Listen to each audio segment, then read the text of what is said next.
Hi guys, welcome to Crimson Internet TV.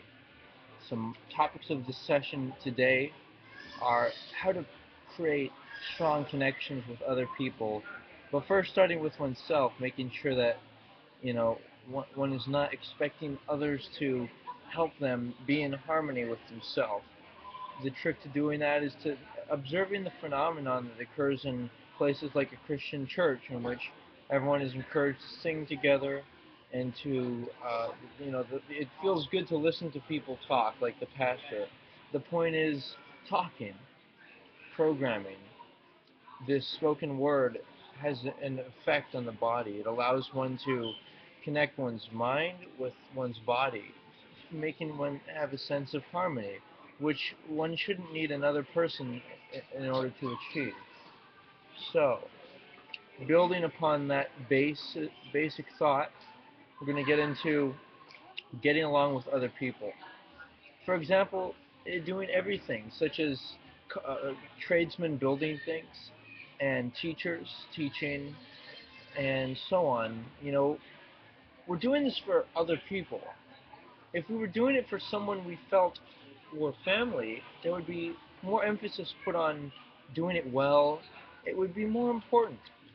So the point is, with common religion, we can experience uh, more closeness as a world.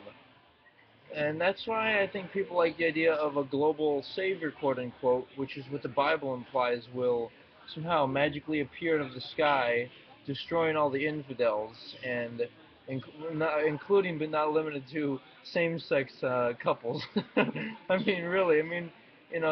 be really desperate to believe that. You got to feel like, oh, I'm gonna go to hell if I don't, act like I believe it. And unfortunately, and even if you don't believe something, but you act like you do, you're in a realm of fear, and that just perpetuates conflict and confusion and gives you a perfect rationale or mindset for doing harm to yourself and or others. For example, if people actually think that, quote unquote, supernatural God believes that same-sex couples are bad, then they're going to have this anger and aggression in them, and that's going to lead to justifying doing things like hating people, um, hating the perhaps the Middle Eastern or Muslims who have a certain way of living, with women being put in a certain position. And by the way, from a modern standpoint, I really think that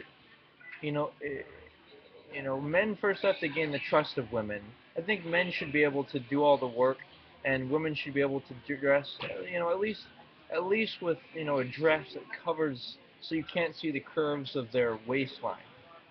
And I also think that men should be the authority in the public, and women should be the authority in their own homes.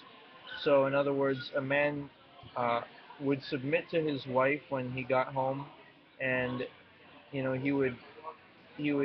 would be in control and dominant of the role in the household. And so, for example, if they got into an argument, he would leave the house because it's her domain. And in public, she would follow him along and be subservient to him.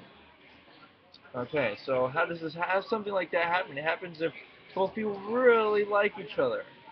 They have the same religion, same musical preference, same, just lifestyle choices, religion.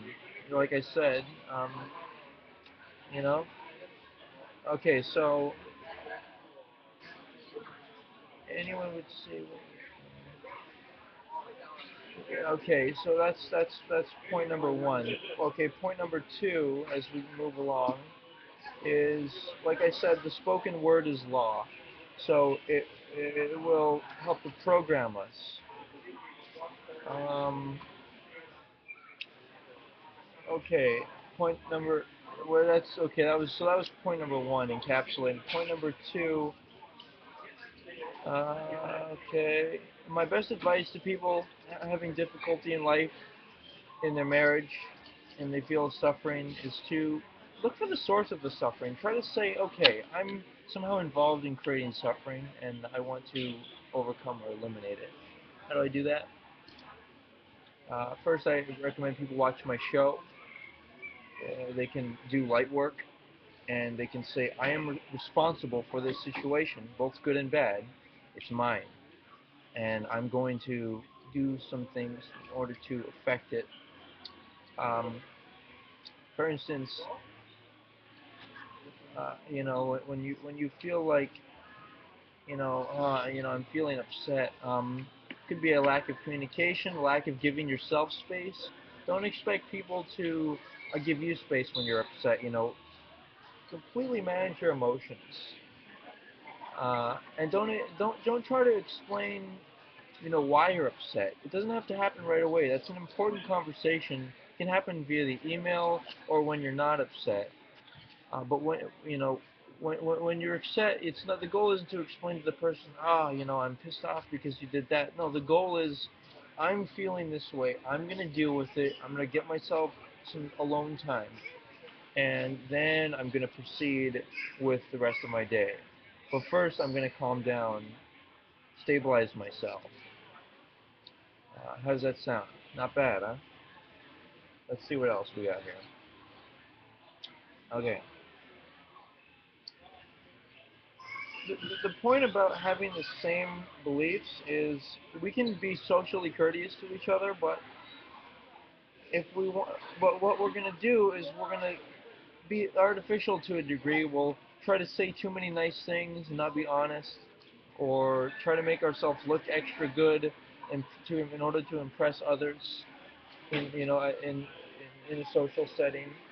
And this is like these are physical things, you know. you know, what has to happen is a recognition of this and making sure that one makes time for themselves and their own likes, their own desires. Both bedroom time for themselves and or their spouse, and time for their own religion.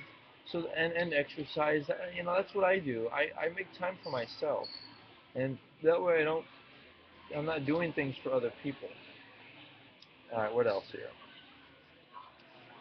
I think it's good to refrain from talking excessively and on a personal level with people, because if they don't believe my fundamental beliefs, think about it like this. Say you're giving somebody some advice, right? Trying to encourage them. Wouldn't the first advice be what you think is the strongest, most effective solution, which would probably be your religious practice? For example, I believe my light work and my positive mental programming and visualizations are the first thing I would do if I encountered a conflict. Basically, if I try to talk to people and give them advice, uh, to manage their life challenges, I think it would be essentially a waste of my time, because that's not what I think is the most effective solution. So I'm giving them something I think is somewhat effective, and that's dishonesty on my part. All right, what's next, ladies and gentlemen? What is next on the show? Okay, if feeling self-destructive or suicidal, ask this question: is your body serving you? And likelihood is it is. But see, in overcoming fear and entering the realm of true peace, it has to deal with not being so attached to your own body, being willing to let it go when it's not serving you. It's called humane suicide. And in the future, I think there will be easy uh, ways to do this. Okay, this is like if you have a really bad illness, or an incurable, irreversible situation. So the good thing is, these days, even if one loses a limb, it can be replaced by medical science. At least prosthetically, if not an artificially grown one with gene. What are they called? Genetic. Whatever. You get what I'm saying. Okay, so I do things based upon how I feel, how John Remus feels. I watched a movie recently. I watched the movie about the rapper movie was released recently, yeah. And what I noticed was that one of the main characters, Eazy-E, a rapper, lived a lifestyle where he liked to be promiscuous with other women. Um, I consider myself a prince. I consider myself royalty, and I want to make it a perspective, compare and contrast on how that is not how royalty behaves. Royalty is sacred. They they they they don't treat other people like, you know, they're just toys, uh, and they take the relationship seriously. You know, they're much more passion than, for instance, this rapper in this movie. Okay, so people idolized him, but if you analyze it, just like analyzing somebody like Donald Trump, who people seem to be enthusiastic about, look at the most important things. Is the guy true? Is he true to a woman? If the answer is no, then it really has to take into consideration why they have appreciation for him. Now, as far as politics and presidential things are concerned, for me, what I look like in a president is like a family man. And I, my new term for president is like the principal vote keeper. I think all the positions in politics should be mayors should be redefined to be like the official vote keeper of the the area, and these vote keepers will monitor votes that are cast on various subjects, and they will be very uh, trustworthy, honest members, contributing members of the community. They will they will be people who are good. Uh, what am I saying here? Well, I'm saying, like, for instance, instead of being somebody who's important to, like, for to, like having more influence than one person, the whole country and each state will have influence. Everyone who votes will have equal influence on situations, and everyone will cast a vote for instance, whether we should go to war.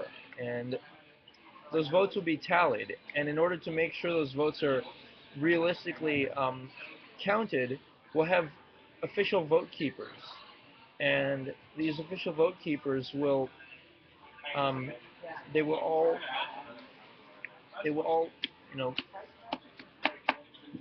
you see what I'm saying? Like, they'll all tally votes, but in order to make sure that they're legitimate and not going to artificially affect the vote count, they have to be very trustworthy members of society, and they can't be paid either. They have to have their own careers and not be able to be uh, bought by companies, but rather just be really good people who are highly regarded for many things they've done. They have maybe a notable accomplishment and so on and so forth. These are my thoughts for now. I will catch you a little later. Thanks for being here. This is Prince John Internet TV, home of royalty.